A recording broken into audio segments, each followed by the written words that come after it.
Yo. I gotta feed y'all with these videos, man. I start tripping. I went to work. I start tripping. I was like, oh, what happened? But yeah, this right here is gonna be a serious one.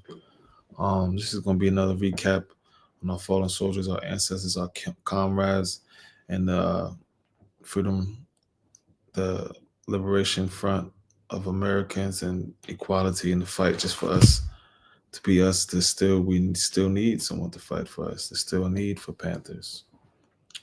This is part of. This is about an infamous Panther called Bunchy Carter from Los Angeles. I believe he's from the Slauson area originally. So here's a little history. I gotta go back to the history. We have some fun with the movies, but you know what it's about. Freedom Boulevard. That's what we do. Everybody knows about the Black Panthers, and they know about Huey and Eldridge Cleveland and those guys in Oakland. The world needs to know about Rest in peace to that brother. I believe that's the that incident with Suge that was on camera. Bunchy Carter. It's a whole nother conversation about who Bunchy was. He proclaimed himself Bunchy Carter, the renegade of Slauson. There's no really books about him. You don't see him on And T-shirts. here he was, some so-called nigga out to Slauson. He's like the unsung true hero of Los Angeles, California, the whole community. Bunchy went to Oakland and met up with Huey and Bobby and David Hilliard, and they met Bunchy. They said, oh man, we got to have an LA chapter. Initially, Okay, so he went up to Oakland and met the generals. when Bunchy started it, most of the people involved, a lot of the people involved were Slauson. Bunchy, he had personality, charisma. and I'm glad I had the pleasure to meet the people who knew him. The man next to the man, you know what I mean? Bunchy was, man. They said, no question, he was the smartest one, the bravest one, the baddest one. Also, some of the Slausons, I think the Slausons was a street organization over there in the west side of the freeway. I think today Westchurch is in the 60s. His mannerisms was street, but his mind had been developed. He became political. We called him the mayor of the ghetto. He had a natural ability. He was a natural leader. Hey, Bunchy the mayor. Like I heard of Bunchy be the mayor. This is Bunchy, the mayor. A lot of the members in the gangs, he was able to bring them in, re-educate them, redirect them. We would have dances every Friday night. We might fill a place up, maybe a couple hundred people in there partying, sweating, dancing. And right in the middle of it, we'd cut the music off. Bunchy'd jump up on the table, start talking for maybe 10 or 15 minutes. He'd run down some history, some facts, and then people be stunned. They'd be like, wow. And then hey, throw the music on and he'd get to doing the Philly dog and the Okay, son, he was rapping. party be back on, and then we'd come back that Monday, man, 10, 15 people lining up to join the Black Panther Party. That's the type of person he was. He exemplified, the leadership that we all needed. He had laid it down, and that's what we've been trying to follow for the years to set an example so we wouldn't end up like the Bloods and Crips were. And it's not no gang or criminal mentality that we were trying to exemplify. This is not for you or your set. It was for your people. It was a huge and big and rich time in history. We weren't, as the media and I went to school with somebody named Brandon Huggins over there in Essex County. Let me find out your people's is really pandas, and I never knew. I know they had a nice ass house over there at Maplewood. history would have us believe a gang of hoodlums. I lived there. That was my life. I wasn't just some armed guerrilla intruded in on the community. That was my home. I have some very sad news for all of you, and I think sad news for all of our fellow citizens. Martin Luther King was shot and was killed tonight in Memphis. That scream sound crazy. Like, was that timed? I don't really know who the leaders are. They're all dead. And he was on training day too. That's the thing about the social media space, man. Everything recorded in the cloud, man. Martin Luther King, Malcolm X. It's like you can't be a leader for the black community if you're alive. I mean, you probably wasn't That, doing your job. that right there, And he just said just now, that was such a statement. It's like you can't be a black leader if you're alive, because if you're alive, you ain't doing your job, because they're gonna finito you. Gotta be careful on these YouTube streets, man. 65, most of your gangs segued into a political party. Like I mentioned, the Slausons went into the Black Panther Party. But then the other gangs, they kind of identified more with a culture nationalist group called the US organization. We have gotten our manhood back by the acts of violence. When the brother throws a brick or snipes from a building that These guys had, different philosophies. They didn't really, get along with each other's philosophy. They didn't believe in with each other's what they were doing. Panthers are more about confrontation, confronting the man. The US organization, from my understanding, was a little more abstract about, their rage. Well, I'm a little more aggressive. I can fight a little bit. I'm a little stronger, so I'll go with Bunchy then. And the guys who couldn't fight so well, the guys who wanted to be more jazzy, they went with Karinga. Kinds of things that my line of career. He said more jazzy. So I guess the more cutthroat, I guess you could say the more conservative of the revolution were the Panthers, and the more liberals was Karinga with the US program, due to the circumstances, what they saying in the gist of it. Ringa was saying in that All right. first speech I heard clicked with me in terms of black people seizing their own destiny and to express that through political power, to seize political power through organizing and a self-affirmation of who black people were. Given that both organizations were had been recruiting strongly from gang structures, you can see the beginnings of some confrontations. Karenga and all those people, that US organization, they were armchair revolutionaries.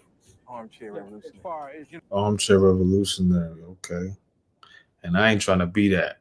We ain't gonna be no laptop revolutionaries. Gotta get out there, handle the business, do the work. Bunchy and them were concerned. Bunchy was a sloth. You know, and a lot of it again is being acted out, or was being acted out at that point through a politicized environment. So he was from Nipsey Hussle hood.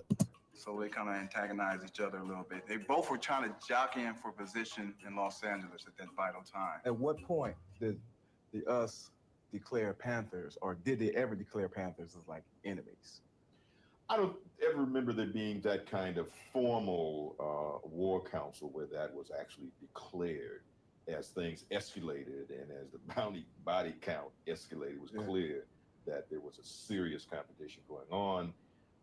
As everybody now knows, that was exacerbated by the intervention. Exacerbated. Brother Bobby, yeah. Or Spider Lord, one of y'all brothers. What exacerbated mean? I mean like evaporated or ran up or run dry. Of the state, i.e. COINTELPRO.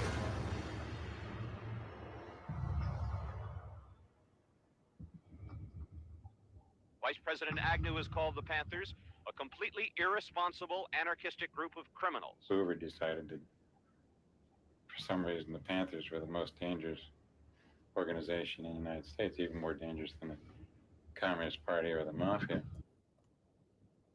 Did y'all hear that?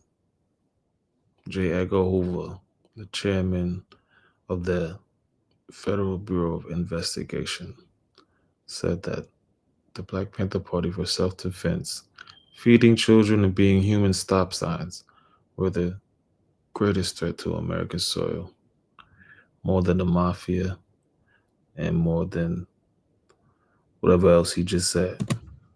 And so he ordered them essentially destroyed. Directives issued by FBI headquarters called for, quote, imaginative and hard-hitting counterintelligence measures aimed at crippling the Black Panther Party. The FBI set out to neutralize the Black Panther Party any way they could. They wanted to neutralize Bunchy Carter. He used the term neutralize, but nobody ever defined the term. Neutralizing means a lot of things, including murdering. Neutralizing. That's a fact. It's a military term. Is the enemy neutralized? Are they no longer? Are they deleted? Has they been exacerbated? Am I right about that word? These are things that we need to know. Our entire movement. As one communication went to Washington said, we bring these two groups together and let nature take its course. It became clear that what they had to do was turn another organization against us, which was the Panthers. COINTELPRO was doing its mischief in attempting to pit the two organizations against each other. It got to the points where there was clearly almost a state of war that was existing between the two organizations. We could all feel that there was something going on that was bigger than us. The FBI had created this tension, but you had these two groups that, when they saw each other on the street, it was just a natural confrontation. They were making all kinds of suggestions and writing letters, and they had cartoons made up showing Ron Karenga with his feet up on a desk and things like that. And Propaganda, propaganda, propaganda. This is the same thing that Adolf Hitler used for Nazi Germany. This is the same thing that Adolf Hitler used for Nazi. This is the same thing that Adolf Hitler used for Nazi Germany. Media is so powerful. God said not to make any image. Media is so powerful. God said not to make any. Media is so powerful. God said not to make any image. Shout out Umar. marking off, Bunchy Carter and John Huggins, and things to do today. These were cartoons that were created by FBI agents. We didn't really know. Nobody believed that the FBI wanted to be bothered with some little Negroes in LA trying to organize themselves and so on and so forth. At the same time, they were sending the same stuff to them. Correspondence propaganda between the two, between Bunchy and Karanga, telling one that the other one was doing something that wasn't appropriate. Bunchy Carter and John Huggins were supposed to have been killed down in the Watts area working on some kind of a drug transaction. She's supposed to be killed in the Watts area. What do you say? And it would just look like a drug deal, not a political assassination. The day before that meeting, Bunchy and I went to the US headquarters and met with Ron Karenga and Jomo. Jomo was in charge of their military. Jomo Kenyatta. We had an agreement that however the students voted, if they voted for cultural nationalism, the Panthers would support that. If they voted for revolutionary nationalism, us would support that. Bunchy realized what was going down. He jumped over a row of chairs. He got shot through the chair. So the bullet expanded and hit his chest, expanded, and he died instantly. January 17th, 1969, Bunchy Carter was killed on the campus of UCLA. You know what I mean? And for some reason, the US organization kind of got the blame for it. Somebody from the US would have served as the killer for that. Right. As an instigator, or what we would call, agent provocateur. How did that all come about? Did they say, today we're killing Bunchy at UCLA? Was it like, today is the day we're going to kill Bunchy, but it's going to be at UCLA? We didn't get him that drug. Was it planned out that structure? Or? Well, as I understand it from the agent who was telling me about it, the operation at UCLA was all screwed up.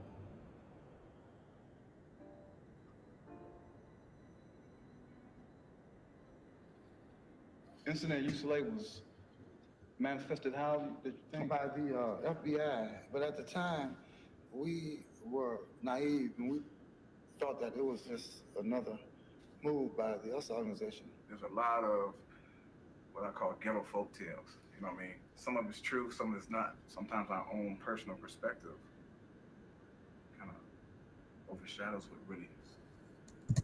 Black pigs assassinate 2 Panther leaders. Black Panthers were infiltrated by COINTELPRO. So when somebody's made the ignorant statement on my page saying most of the Panthers were FBI, that is just ignorant and a heinous statement. And yes, they were taken down by a plethora of moves by a government agency, national, nationwide. There were over 2,000 members at one point, and most of those were not getting paid off by the FBI. But yes, they were infiltrated.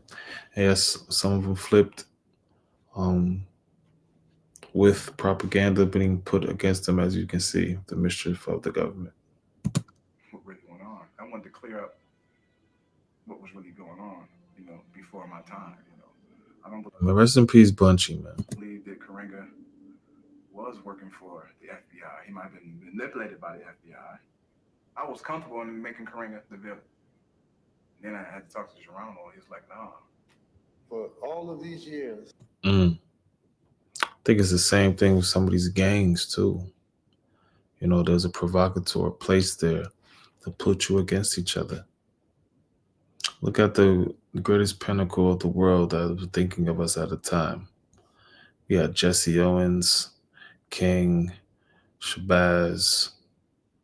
It was a high. It was well. It really was a. I know that part of, for lack of a better word, but a denigration or a devolution of the movement. But we still were strong back then. Now it's just a rotten tooth that needs to get replaced by new doctrines and ideology similar to what was there before, but rejuvenated, like some dentures. the us organization has been getting a bum rap behind that killing. I'm sure Bunchy, above all, would be turning over in his grave if we were not to straighten this out. Some kind of memorandum was uncovered from the FBI, which declared, though we did not pull the trigger on that day, January 1969, we did cause the unrest that preceded it. Wow. Did you just hear that? We didn't pull the trigger, but we caused the unrest. Civil unrest, mind games, gang stalkings. These things is real, and it's feds all around us. When they killed Bunchy and John, the word came down that it was to be no retaliation, that we were not going to engage in that because that would defeat the very principles that we had started on, and that we were not going to get involved in blacks killing blacks. Mm. And it was hard not to break his rules, because they took something away, man. That was his rules, man. No black bloodshed. The trickery these devils use. Cracker ass crackers. They just So don't you put the mind of one on you and be an Agent Smith like the Matrix. It really is. So a lot of brothers be Smiths walking around here. to snatch apart our heart, and not to, not to hit something back, not to attack back or move to deal, resolve that. It's still hard today, to talk about it. Mm. That was a short little presentation about the legendary Bunchy. What the hell? Legendary Bunchy. Alprentice Bunchy. His real name was Alprentice. And yeah, man, definitely was a phenomenal being. It's sad what's going on that we don't know or remember or don't care to know. We got to know these things. We need to make this a habit of passing these stories down. These are what other nations do. They pass the stories down, their triumphs and their blunders, mostly their triumphs. But we got to tell a story of something, you know? Thank y'all for coming through. Really appreciate That it. shit feels so good when you drink it. Yeah, you can drink and eat organisms. It kills all the shit in your body, all the dirt and the mold that you got in your shit, dog, you know what I'm saying? We all got bacteria, you know what I'm saying? But I don't even know the name. The Bunchy, that's the name of it. What? Kombucha. Organism. Enzymes, prohibitats, and whatever, the detox. You need it, dog. So, flag on yourself with this shit. Organism, alright? One. That shit made me feel like I was in a movie, nigga. That organism and shit had me like, go over there and touch up. Oh, you need an organism, man.